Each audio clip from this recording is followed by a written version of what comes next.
Sí, Hola, de nuevo, Cristian. Mucho gusto y muchas gracias por brindarnos tu tiempo. Ya, te lo agradezco en nombre mío y de mi compañera que no está acá en el recuadro, pero mm, estamos haciendo el trabajo junta, que es Claudia González.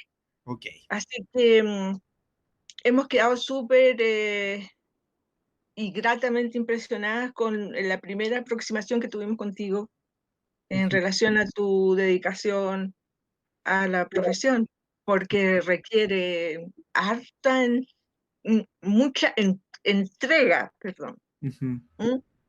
Entonces, para completar un poquito más, Sí, yo queríamos saber, yo creo que tú tienes más que el grado, tú has hecho muchas especializaciones, ¿verdad? ujú.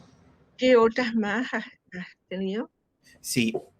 Bueno, te cuento, yo, soy psicólogo de profesión, como te había comentado en las primeras preguntas que tú me habías hecho. Yo posteriormente hice, luego de egresar, un magíster en psicología clínica infanto-juvenil y también, digamos, formalicé algunos estudios en la línea más del psicodiagnóstico infanto-juvenil, desde la parte de la evaluación con pruebas proyectivas, también en el ámbito de la neuropsicología.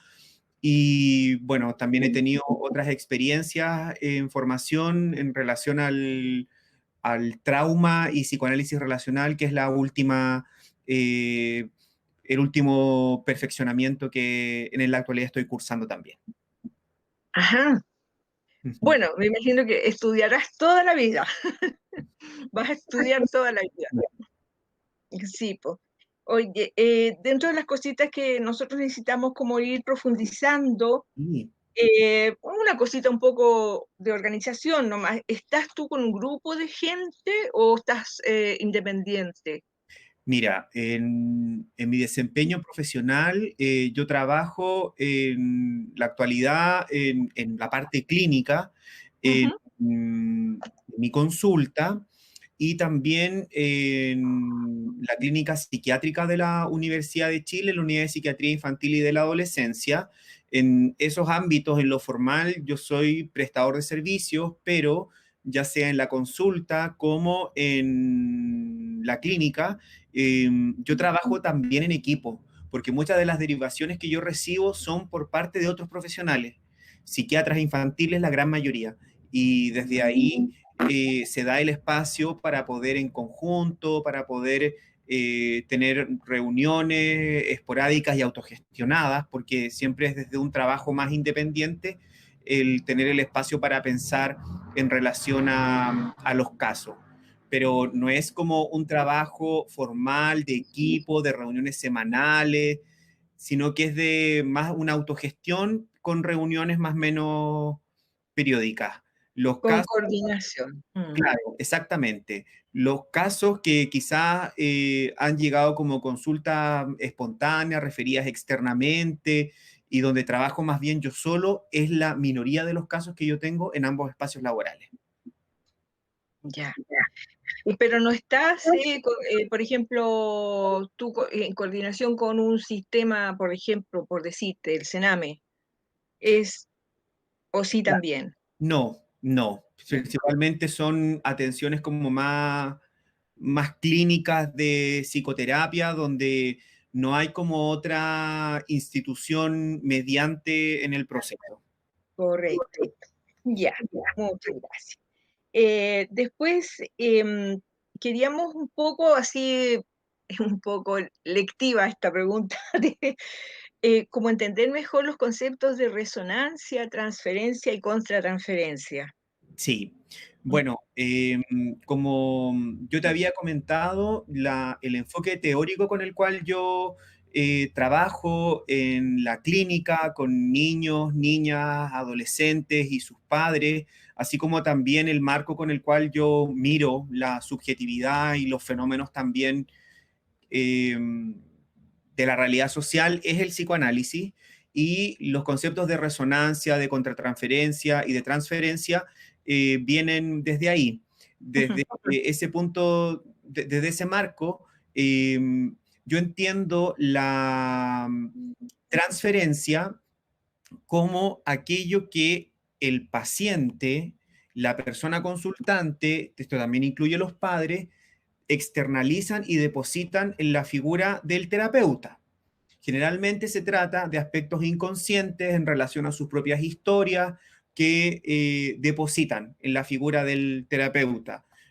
Por ejemplo, recordando la definición clásica de Freud en torno a la transferencia y en los textos de la neurosis de transferencia, este autor propone que el paciente muchas veces reedita, externaliza en la persona del terapeuta, del analista, por ejemplo, quién era su propio padre o su propia madre, ¿no? Y que eso se activa en la relación terapéutica.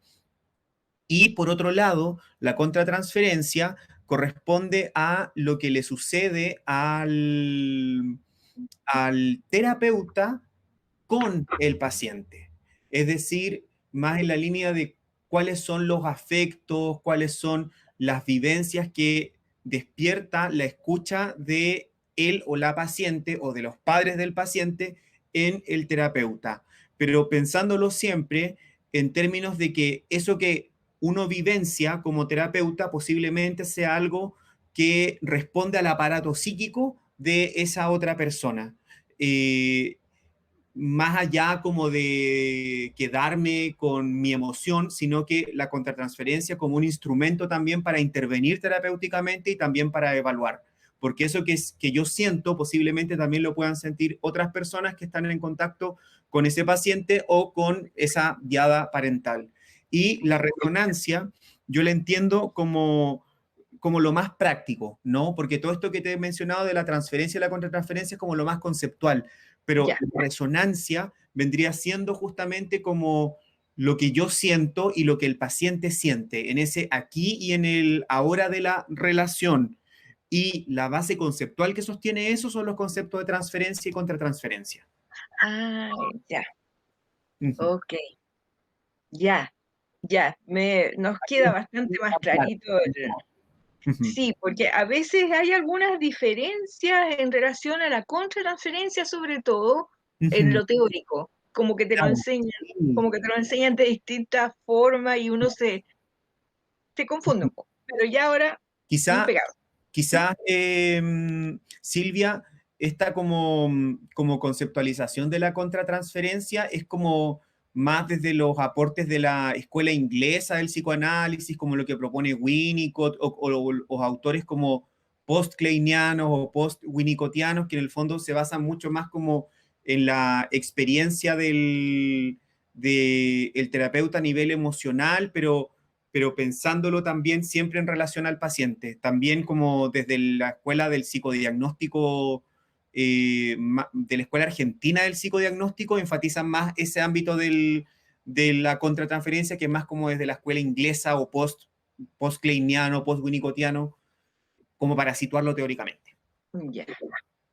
Por eso ahí de repente en las traducciones pueden haber Claro. algunas Ujú, comprensiones distintas, ¿ah? Entonces a uno se confunde un poco a veces eso, ujú, en el concepto. Después, otra de las cosas que te habíamos pauteado era en relación a las técnicas para obtener información de tu paciente. Si están definidas por la teoría o tú las puedes crear de acuerdo al mm, caso. Porque nosotros tenemos la idea que el psicoanálisis es mucho más pautado, más científico incluso, ¿no? mm. Entonces, no Mira, es así como improvisar algo para hacerle un shock a la persona. o sea, yo parto de siempre que con toda técnica de intervención o de evaluación, tiene que ese instrumento, esa herramienta, que no necesariamente es un test psicológico, no necesariamente un material físico, sino puede ser como una frase, algo que el terapeuta o el evaluador diga, pero es un instrumento, ¿no? Terapéutico, un Correcto. instrumento clínico, siempre están amparados en una teoría. El psicoanálisis es una teoría que el objeto de estudio no es palpable, a diferencia de lo que ocurre desde los paradigmas más amparados en el positivismo, ¿no? Desde ese punto de vista, quizás los instrumentos, las técnicas para evaluar o para intervenir psicoterapéuticamente, claro que tienen un asidero en esa teoría y más que estar como prediseñadas, va a responder mucho a las necesidades que se observen en el paciente o en la paciente, ¿no? ¿Cuál es la técnica que se utiliza? Porque cuando tú me comentas como el concepto de pauta, es como que yo pienso que es como que existiera una única fórmula aplicable a todos los pacientes. No. Ujú. Yo siento que, No, por ejemplo, en la evaluación de niños, niñas y adolescentes hay una serie de instrumentos psicológicos, test psicológicos o técnicas de intervención que se pueden aplicar, pero uno tiene que discriminar cuáles son pertinentes al caso de acuerdo a sus necesidades.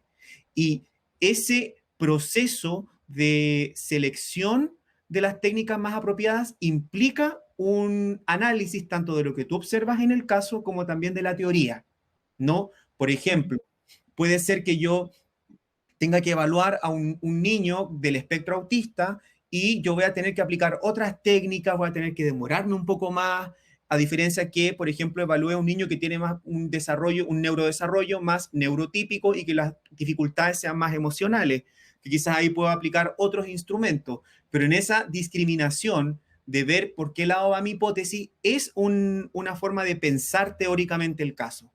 ¿Sí? Eso ya me permite discriminar cuáles técnicas sí, cuáles técnicas no.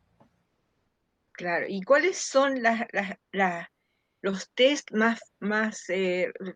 que más se usan, lo que más te ayudan, en general, digamos, sin estar en los extremos de casos muy Por difíciles? supuesto.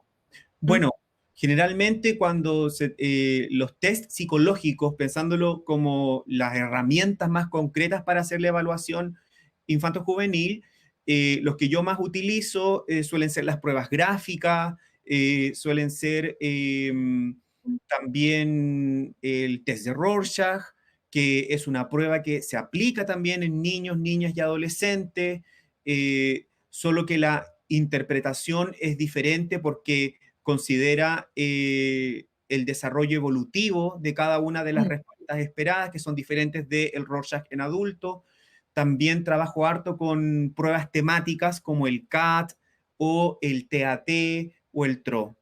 Principalmente esa es como la batería que utilizo con niños como más escolares, con niños preescolares puede ser la misma y además sumando eh, horas de juego como test más conocidos, más estructurados, entre comillas.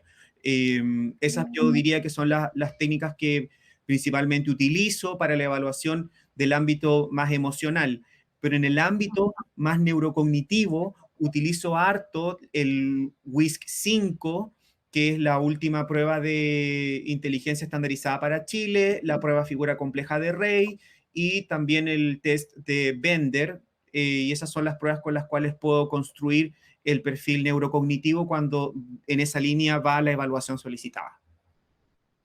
Ya. Eso, sí, eso se emparenta un poquito con algo que te iba a preguntar más adelante en relación a qué diferencias hay según la etapa evolutiva. Uh -huh. Em, de ahí vamos a retomar esa parte porque me quedó claro que con niños es una cosa, cuando se trata de evaluar cognitivamente es otra. Es bien, hay que tener mucho dominio de las herramientas